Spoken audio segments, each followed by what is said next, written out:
Ang tunay na ama ay isang kaligayahan natin para sa ating bayan. At dito, may kaligayahan din para sa ating pagmamahalan. True. Kaya dapat ito wala kami discrimination, oh. Ganda na yung description niya eh. Steamy.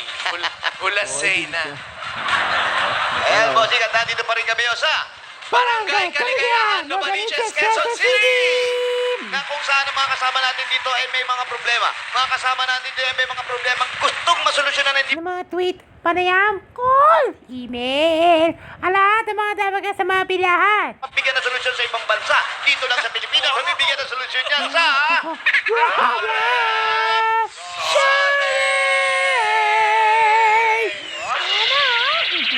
And here's our problem of the day.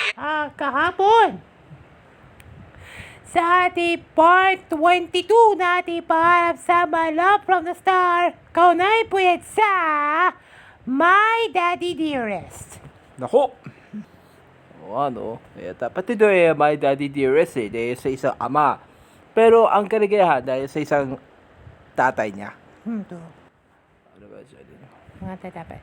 Okay, may ito ba? Ito na po, may na-tweet. May na-tweet! Ay, May na-tweet! Abara din sa susunod na mga programa. Yes. May na-tweet! Wala. Okay, thank you, Bob. Thank you. Ako talaga baba na to. Init out sa'yo. Napin eh. Abara din sa susunod na mga programa. Yes. Eto na may mga nag-tweet. Pakatawa to. Okay. Mga nag-tweet. Ito na una ito na dyan, ma'am. Ikaw talaga, mama na ito. Hindi ko sabi sa'yo eh. Huwag mo na sasabi ilang beses na may na-tweet eh. Ilang beses ka natutulog eh. Okay. Sumakit na lang ulo sa inyo.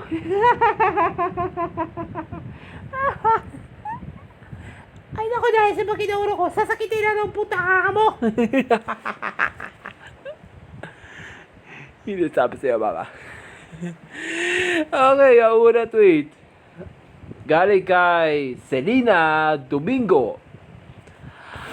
Mula po yan sa Pampanga. Kanyang-kanyang ang kapatid ko. Pero ang minsan dahil ng kanyang pinakamamahal na ama, pero ang Diyos ng kanyang gabay nila para matuto siya magmahal sa iba't ibang tao at sa buong bansa. Lalo na sa aking mga minamahal namin kapuso. Para kanya-kanyang kaparaan natin muli ay magiging kapakanan ng sambayanan para mabigay aral sa kanya matutong siya magmahalan. Pangalawang tweet natin dyan mula kay Armelio Domingo. Mula po yan sa Clark, Pampanga. Yan. Dahil sa kanyang saradong ama sa sakripisyo, ang kanyang minamahal niya para kanino man o wala kaming asawa o wala kaming temptation. Dahil kapanood na lang ako ng Nuna Blanca kapag ang isang dalagitang ina dahil sa isang munting sanggol ng kanyang anak. Ako, parang Miss Universe ito eh. At pwede na, pinag-uusapan natin eh, di ba? Tungkol sa mga sasanggol, di ba? Okay, may tweet na dyan next. Mula kay, ano yan? Si Kylie Chavez. Mula po yan sa, ano yan? Rojas City, Capiz. Sabi niya, gusto daw ng kanyang magkakapatid na ama.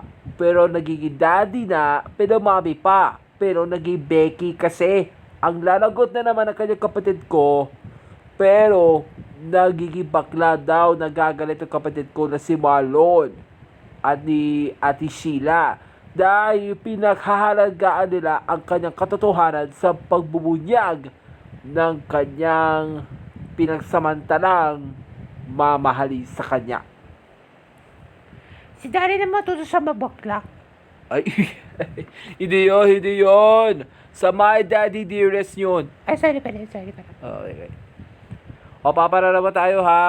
Papanood natin Daddy Dearest, Dading, Destiny Rose, at syempre The Rich Man's Daughter.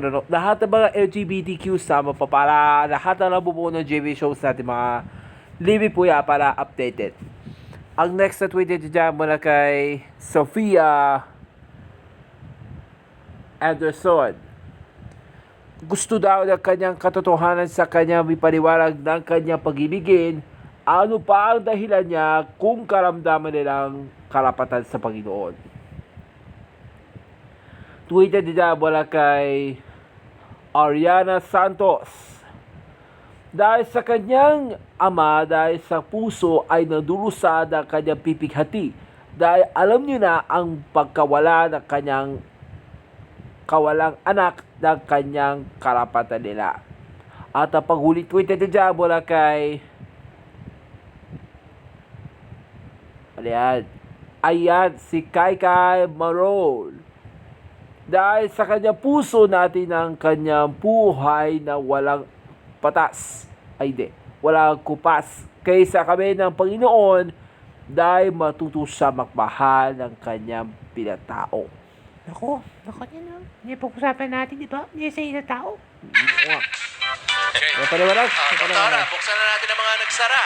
Okay. Okay, kapalan. Okay, paliwanag. Okay, maraming salamat po mga kapuso sa ating mga tititweet. Thank you. Mga tabakas, mga kapuso. Ito na.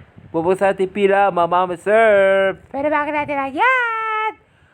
Tara, buksan na natin ang mga nagsara. Ano? Ay, di buksan na natin ang linya naman ng call! Yun na. Tawag na mga Dabarkad 0908 Problem. Buksan na rin natin ang linya ng may nag-email. Nako, ibig sabihin po yan. ebproblemsolving@gmail.com At buksan na rin natin ang gate. Let's open the gate Mga kapuso na. for mga our tabakas, Dabarkads in the barangay. Yeah. Hello for tonight. Okay, ano pangalan mo, sir? Ma'am? Ang pangalan po ay Casper. Casper, ano problema mo? Tungkol sa isang ama, magiging bagla na lang daw ang sagot na kanya nanay, may panalagot ni baba ko. Ayun. Alam mo na, Michael, Casper, ang paglalagot ng kapatid mo, pinapapaluin na nanay mo dahil sa nagiging bakla na ginawa mo niyan. Opo. Dahil reklamo. Reklamo? Opo. Ayun. Yan ang paliwanag mo yan. Dahil sa pagluloko niya ang kanyang usapan dito para matuto sa magmahal ng kanyang korte na kanyang nanay mo. Dahil huhuli ng mga pulis, huli na yan ang nanay mo pagpapatay niya ng isang bakla. Yan na bakit Dahil sa isang discrimination. O na bakit Dahil sa sextortion. Bawal yun Huhuli na kita para makukulong ka na. At saka Michael, huli ka na ba?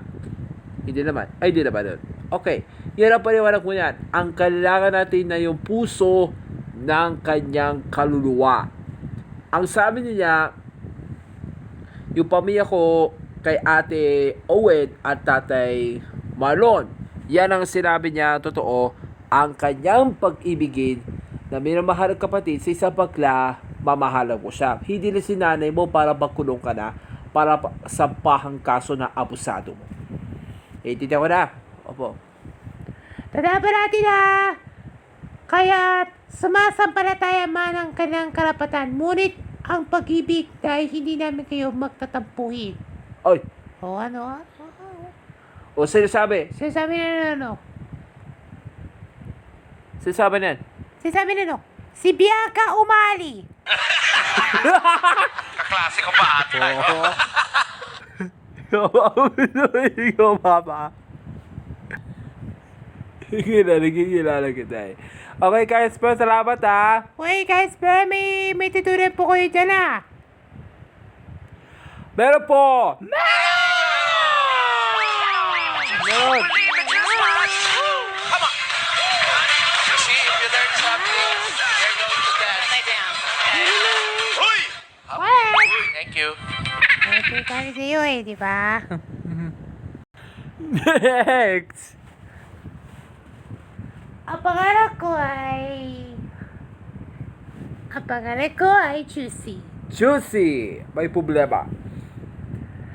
Sa isang saglit ng isang ama para matuto siya magmahal.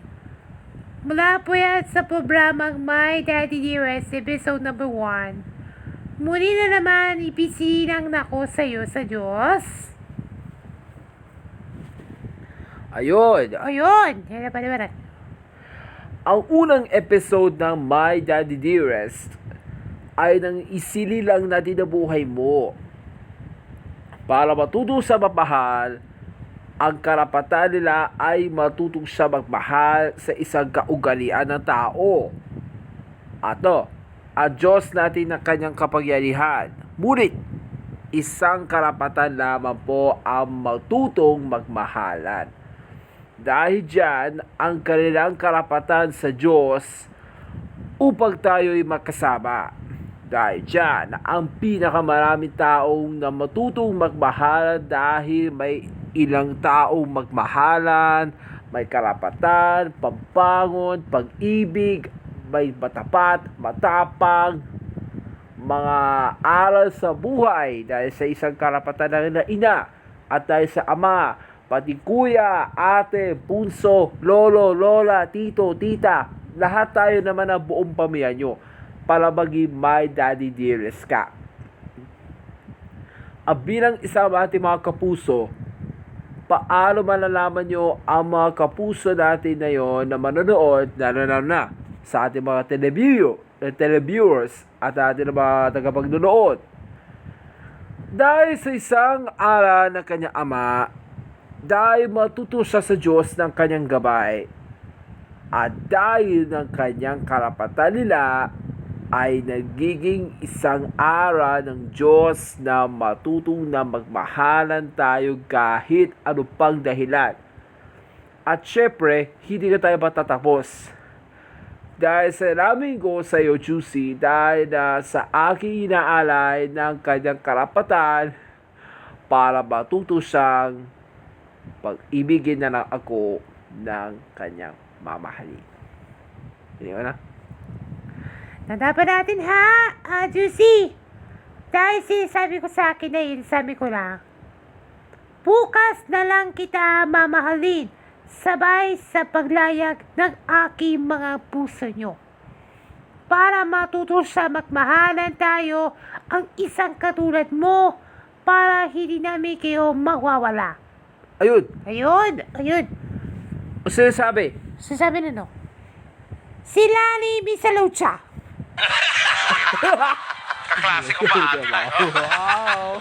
Okay, may natutunan ka ba? May tutunan po kayo, sabi ni Jose. Ano? Juicy? Meron na po. Meron!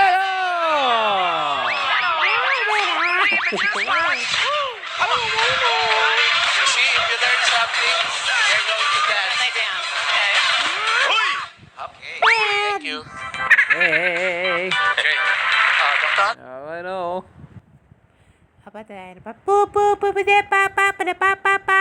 Ay, naku, eto na. Pupusin natin mga truck. Ako na ba yung sabi sa'yo na? Okay, ating problem of the day na yun sa ating part 23 na ating pangarap sa My Love from the Start. Kaunay po yan sa Ano yan? The Good Daughter. Ano? The Good Doctor. The Good Daughter. Yan ating problem of the day na yun, Webes. Thursday na yun ha, kasi lagi enjoy na yun na programa ito. Hindi na itong The Rich Man's Daughter ha, kundi The Good Daughter. Yan ating pag-uusapan natin bukas. Yan po mga kaibigan na pahinintay nyo. Mag-email na po kayo at Papaliwanag mo yan na ating pag-uusapan natin yan ha. Yeah po. maraming salamat po. Isang oras o isang araw na naman po nakalipas para bigyan ng sulbahan ng mga problema ng mga kababayan natin dito sa Batangas. Pero nag-iisa, magbibigay ng solusyon. Ito lang po ang Problem. Solving Manual.